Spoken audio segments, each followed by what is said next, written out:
All right. How are y'all? Good. Very good. Okay. All right, and then you can just introduce yourself. Okay, so I'll introduce myself. I'm Dr. Robert Garcia, and I'm a professor at Kansas State University, where I've been there for 17 years.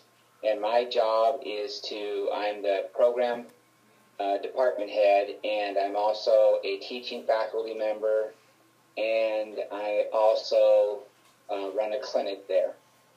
And I'm Dr. Jane Garcia, and I also work at Kansas State University in Communication Sciences and Disorders. All right. So in the past month, we've had 3 violence crimes in our school system. One being with a kindergartner pointing her finger. The second one being with a student stabbing 2 other students. And the third one being an 8th grader bringing an unloaded gun to school. So the first question I have, in your opinion, what do you think is best safety protocol in your classroom?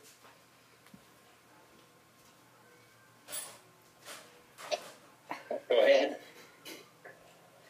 Are you talking about the classroom as far as at the university? Yeah. Or are you talking about... Yes, in your classroom, like what is certain things that you and your campus do to prevent the violence? Well, the first thing is actually all of our buildings have a sign on them on all the entrances that say that no guns are allowed. Even if you have a license to carry, you're not allowed to carry a firearm into any of our buildings. Mm-hmm.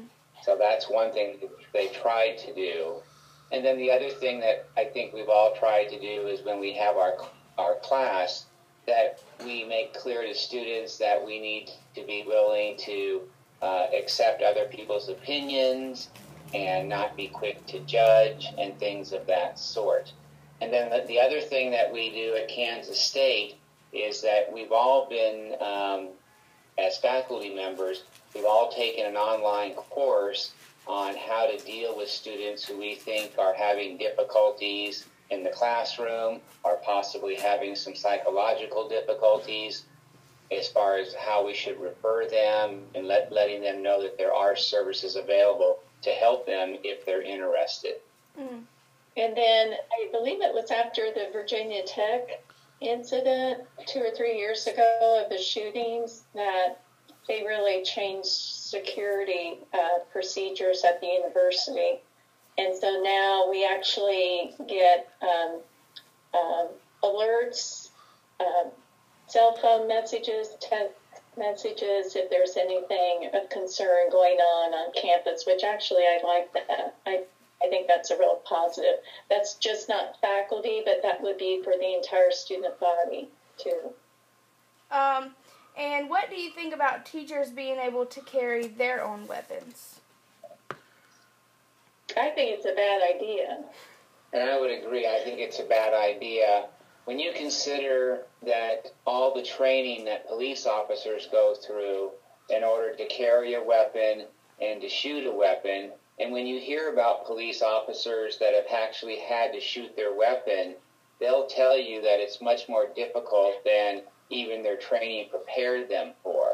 So the idea that a civilian who has attended a little bit of coursework is going to be equipped in a very hostile, emotional, scary situation, and that person's going to be able to draw their weapon and stay calm and know who to shoot and not to shoot, that does not make me comfortable at all. All right. Yeah. And then I just have one last question. Why do you think violence continues across America in the school system? Well, I don't know that schools are more violent now than when, 40 years ago or 45 years ago when I was younger.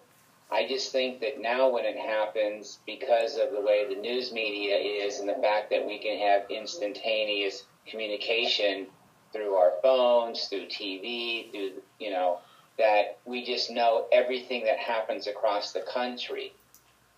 I think there's always been violence in our country and in the schools. It's just that we know about it a lot more now. Mm-hmm. And I think that some of the guns that are available are, I just don't think people need to be having in their homes guns that can fire off multiple rounds. I mean, I think it's great for people to have guns who hunt and so forth, but some of the weapons that are used to harm people, to me, just don't make any sense. Well, they're designed for military use. They're not designed for hunting. Yeah, so I really think that there should be common sense restrictions, Mm-hmm. and people should be allowed to have guns, but I think if there were more common sense guidelines, that would be helpful as well. All right. Well, thank you